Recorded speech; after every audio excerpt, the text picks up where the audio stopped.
Benício, quando quiser, pode se apresentar e iniciar suas palavras. Bom dia a todos, parentes e que estão participando dessa mesa de debate. Sou Benício Pitaguari, sou licenciado em Geografia aqui na Universidade Federal do Ceará. Também sou artista plástico, né, nas pinturas corporais indígenas e também sou terapeuta holístico.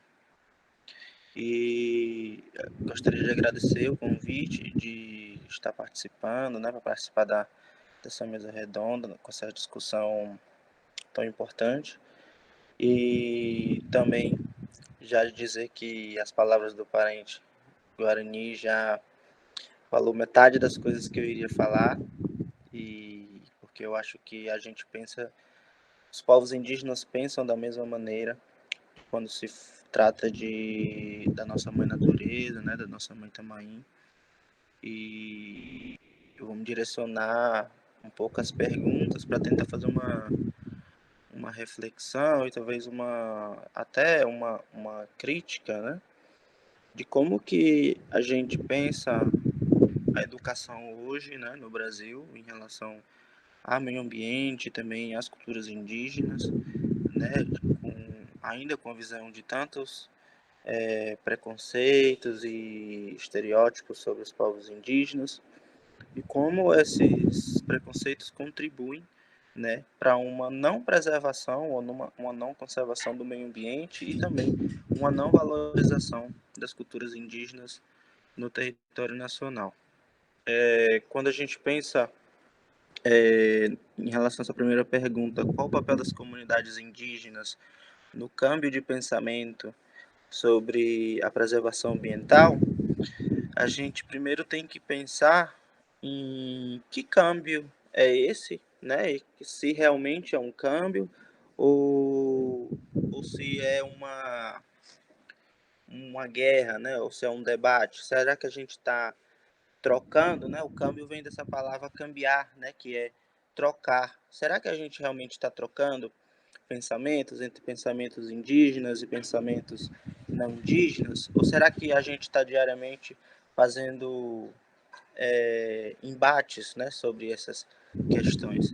Porque quando a gente pensa em trocar, né, a gente pensa num câmbio, a gente está pensando de que eu vou dar minha opinião e outras pessoas vão dar outras opiniões, e outras pessoas vão dar outras opiniões, e cada ponto de vista vai ser levados em conta. Mas quando a gente pensa em povos indígenas, né, e a gente vê isso em várias discussões, e até mesmo em discussões a níveis internacionais, como as COPs, né, que são organizadas pelas Nações Unidas em relação às mudanças climáticas, né, em relação à preservação ambiental, também das bacias hidrográficas e também das matas nativas, das próprias demarcações de terra. Essas reflexões e esses pensamentos não são levados em conta. Então, quando a gente começa a pensar de que será que a gente realmente está trocando conhecimento, né? Será que a gente realmente está trocando esses pensamentos? Ou a gente tem que forçar essa mudança de pensamento, né? Mostrar que esse pensamento antigo, que é ligado a uma maneira de ser, né? Que seria esse capitalismo, né? Que vem nesses modos de produções, né? De como que as coisas estão sendo feitas hoje. Tanto que a gente está no meio de uma pandemia e o que mais importa para os governos é a economia e não as vidas das pessoas. Né? Não importa se está gente morrendo, não importa se tem gente morrendo de Covid ou se é de outra doença, mas o que importa, e até mesmo para a própria população, não é a vida, é a economia. Se o meu setor está, se é essencial ou se não é essencial, se está, né, em uma condição de estar recebendo algum tipo de benefício ou não. E quanto população, a gente entende que essa questão do benefício é importante para poder essa subsistência, né, de você poder comprar comida, ter que pagar as contas, tem que pagar imposto, tem que pagar um monte de coisa. Mas por que em outros governos, por exemplo, como o da Nova Zelândia, onde tem uma base indígena, né, que é o do povo maori muito forte, e eles tiveram posições diferentes em relação à vida, né, e não à economia, em relação à vida, onde colocaram até os mendigos nos hotéis para saírem das ruas e pararem esses contatos e não ter necessidade de estar pedindo e tal, foi um dos países que tiveram a primeira foi o primeiro país que teve registro de não ter mais Covid, porque mudou toda uma relação que deixou de ser econômica para ser uma relação de importância da vida, não importância de estar lucrando ou se não está lucrando, mas sim se em relação se estão sobrevivendo, se estão enfrentando de fato essa problemática. E esse é só um exemplo que eu estou dando, mas é como que a gente pensa nessa mudança de pensamento a um nível maior, né? Não só nas escolas, não só na universidade, mas também em todo um contexto de nação. Como que essa mudança de pensamentos pode interferir totalmente em um modo de viver, né? E totalmente no modo de pensar o mundo. Então, quando a gente pensa em como as comunidades indígenas estão influenciando nessa mudança de pensamentos, a gente tem que entender primeiro que a gente ainda tem 305 etnias e a gente tem essa variedade de povos com maneiras de pensar diferentes. Né? Eu acho que agora a gente tem um a menos, né? Porque a gente teve o último representante Juma que morreu por conta do Covid. Então a gente tem uma etnia a menos nessa contagem. E, e essas mortes, né, esse etnocídio, ele continua. Agora foi um Juma, mas daqui para frente pode ser outra etnia que pode ser dizimada desses povos que estão isolados, né, que são os povos isolados, que começam a ter contato com as madeireiras, que têm esse interesse de estar pegando madeira para vender, para fazer casa, construção civil, móveis e inúmeras coisas, e estão degradando esse meio ambiente, né, da floresta amazônica, e ao mesmo tempo estão entrando em contato com esses povos isolados. E quando começa esse contato, só de cara já morre uma porcentagem interessante da população só por conta das doenças, da imunidade que esses povos não têm. Então, quando a gente começa a pensar nesse sentido, e que a gente começa a ver que outros países, né, fora aqui do Brasil, outros países começam a ter interesse em, em estimular a preservação do ambiente dentro do país, é porque eles também estão tendo essa noção de que o meio ambiente é importante. Então, o que adianta a gente estar produzindo dinheiro, comprando indústria, máquinas, carros, e a gente não ter ar para respirar? Né? Ainda não existe máquina que faz ar para respirar ou máquina que faz água potável. Todas essas têm que ser preservadas através do meio ambiente.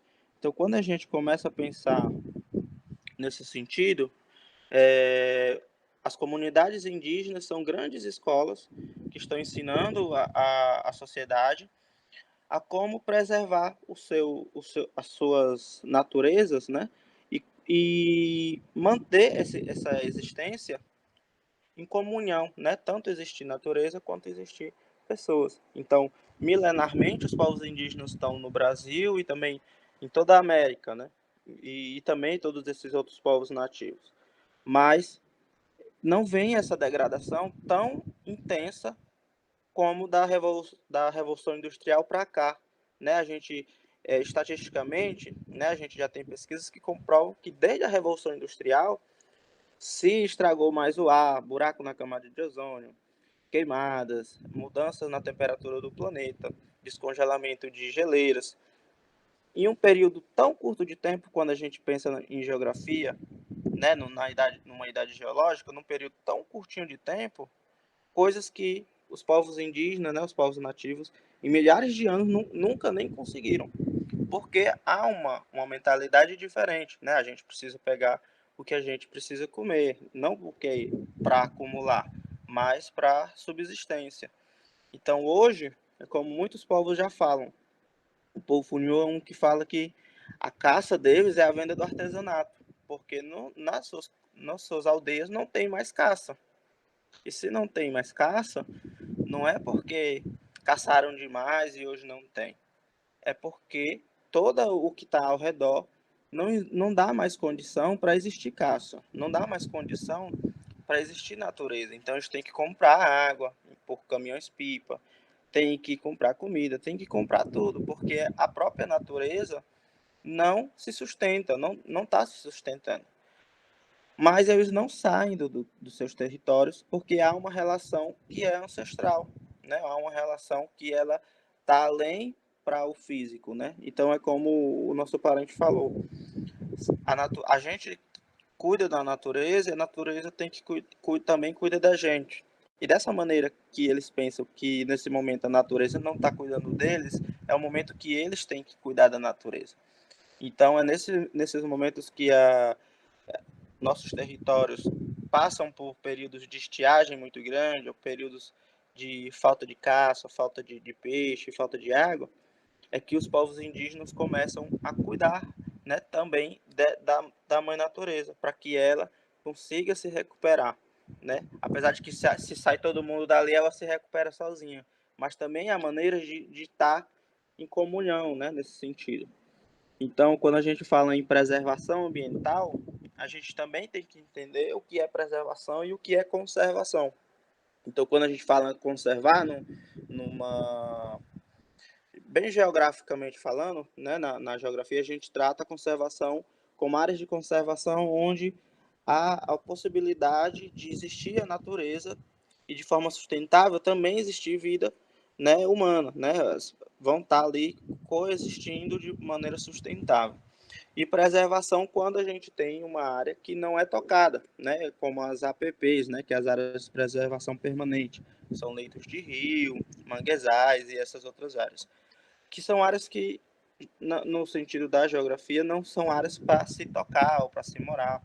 Mas, mesmo tendo esse entendimento legal, os povos indígenas continuam ainda num movimento de conservação, porque os manguezais, os leitos de rios, são onde acontecem a vida, né? Tem o caranguejo, tem a água de beber, né, que são no leito dos rios, né, tem os peixes e tem vários tipos de planta que ficam também naquela região que servem para medicina, né, tem bastante árvores frutíferas. Então tudo isso é um sistema que se sustenta.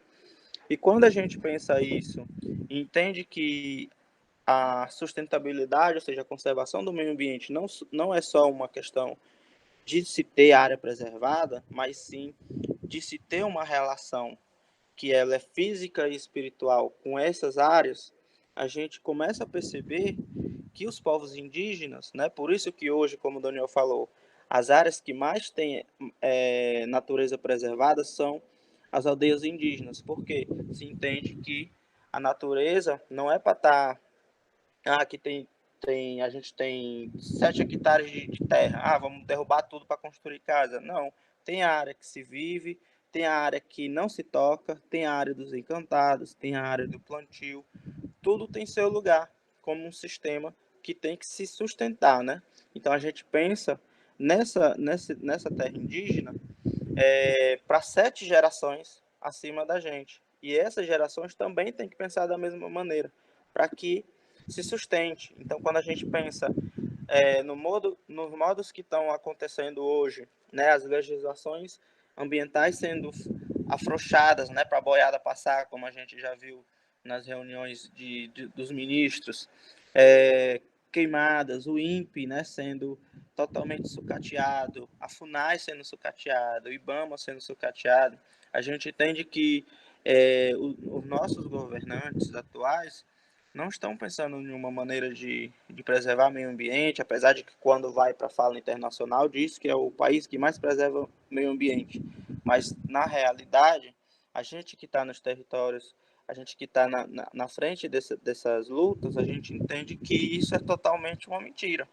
Se isso fosse verdade, a gente não estava todo ano lá na TL em busca de demarcação de terra. Essa demarcação de terra já tinha saído há muito tempo, né? Ninguém precisava estar lutando por terra, já que é um dos países que mais tem preservação de meio ambiente. Então, acho que os pensamentos das comunidades indígenas são muito diversos, né? Apesar dessas 304 etnias, mas eles se conectam no sentido de que a natureza e o homem, como o Anastácio falou, é um só. Não é sistema homem-natureza. É tudo natureza. Então, quando a gente entende isso e a gente procura maneiras de integrar tudo isso, e aí entra essa interculturalidade, né? Porque hoje os povos indígenas têm históricos, né, de que existiam povos que eram totalmente rivais, né? O povo tupinambá era muito da guerra, outros povos que têm embates históricos, mas hoje todos esses povos se unem, né, em prol de uma única luta, que é a demarcação de terra, a proteção dos rios, a proteção das nascentes. Então, quando a gente entende que essa interculturalidade é capaz de encerrar guerras históricas, né, a favor de uma única objetivo, né, de um único objetivo, que é essa demarcação dos territórios, a gente entende que essa interculturalidade é importante no sentido de unir, né, unir forças, né, para que se possa ter esses resultados na prática, né, no nosso país. Então, parece que os povos indígenas no Brasil estão nadando contra a correnteza. Parece que a correnteza é uma que é de desmatar, de queimar, de vender, de fazer mineração ilegal, fazer tudo errado, de uma maneira que degrada totalmente a natureza, e parece que os povos indígenas estão nadando contra essa correnteza.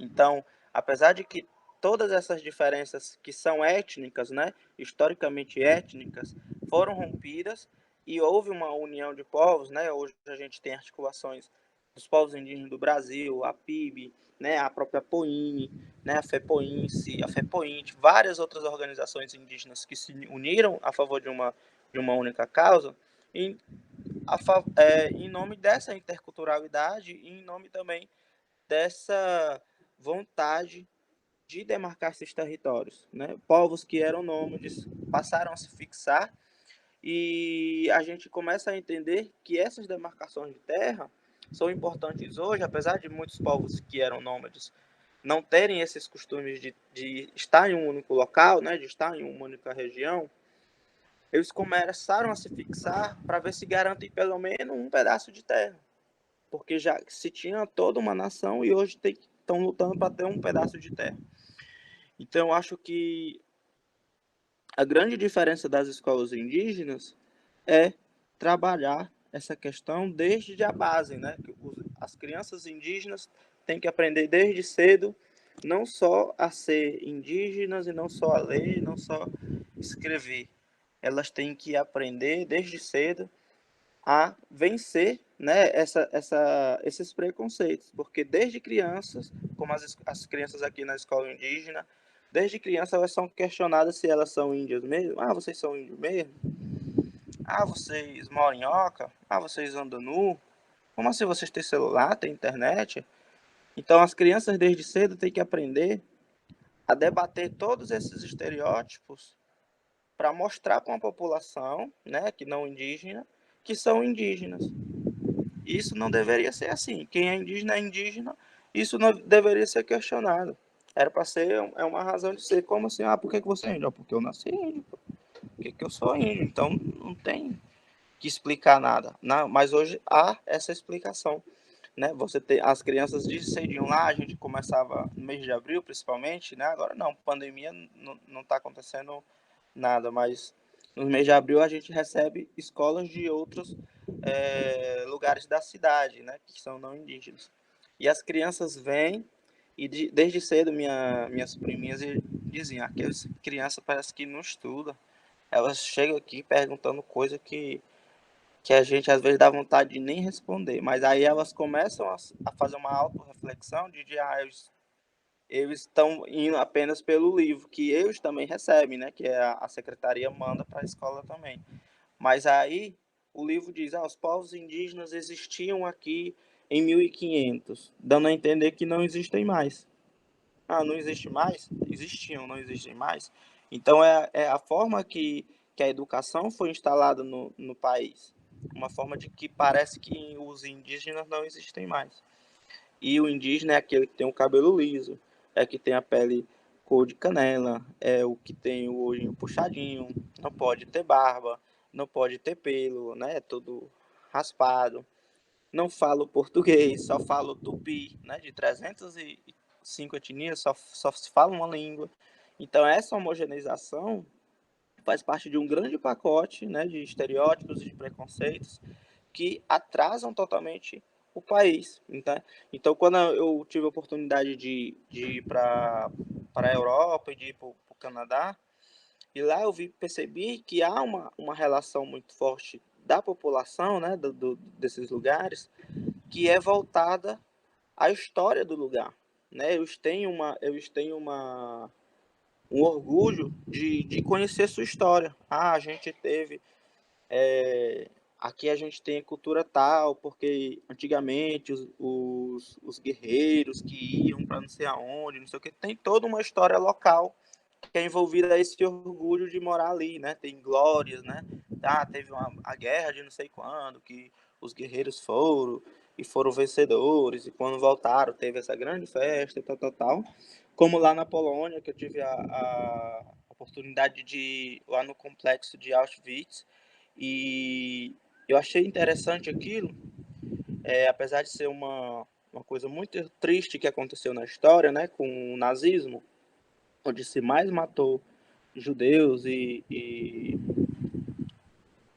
pessoas que eram de outras religiões, de outra cor, de outro gênero, né, que os nazistas mataram naquele complexo, é que eles, né, a população na Polônia, mantém aquele lugar intacto e com acesso a todas as pessoas, para que as pessoas, aquilo fique vivo na memória das pessoas, para que nunca se repita. Já no Brasil, a gente teve tanta coisa ruim quanto o nazismo lá na Polônia. Né? A gente teve massacre de indígenas, a gente teve a ditadura, que morreu muita gente, guerra do Paraguai, teve revolta da Chibata, Canudos. E quantos memoriais desse a gente vê no Brasil? Parece que a história no Brasil foi feita para ser apagada e dá a ideia de que o Brasil é um país onde não existe guerra. O Brasil é um país onde não existe luta. Mas só que a gente está diariamente lutando por esses direitos. Então, eu acho que quando a gente realmente começar a ver a história do país e realmente ver as nossas origens, é que a gente vai conseguir, de fato, fazer uma educação que possa mudar essa ideia de preservação ambiental, que possa mudar essa ideia de interculturalidade. O intercultural é só quando a gente põe no Google, eu coloquei agora há pouco para ver o que é que aparece. Quando a gente bota intercultural, só aparece assim, é tudo que se relaciona a culturas. Aí bota de outros países, de outras nações, mas não fala em povo indígena, não fala em povo negro, não fala em povo cigano. É como se não existisse. É tudo relacionado a culturas de países fora, ou europeu, ou norte-americano.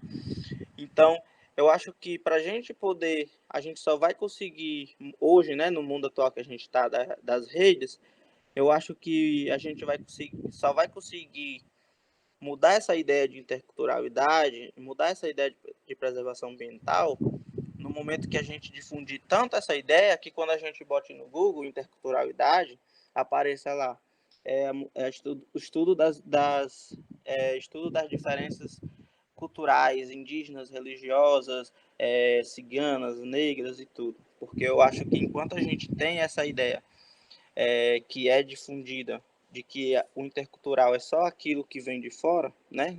Ainda nesse pensamento de globalização, a gente de fato não vai ter uma mudança, né, de hábitos, ou uma mudança de preservação ambiental, ou até mesmo uma mudança educacional dentro do país.